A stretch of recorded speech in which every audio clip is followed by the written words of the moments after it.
Alam semesta bukan sekadar benda mati, melainkan ciptaan Tuhan yang memiliki nilai spiritual, etis, dan religius.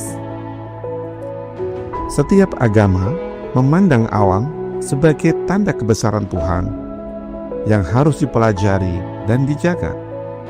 Manusia diberi amanah sebagai wakil Tuhan di bumi, tugasnya merawat, bukan merusak. Sebab merusak lingkungan adalah dosa kolektif yang menyalahi prinsip keseimbangan ciptaannya.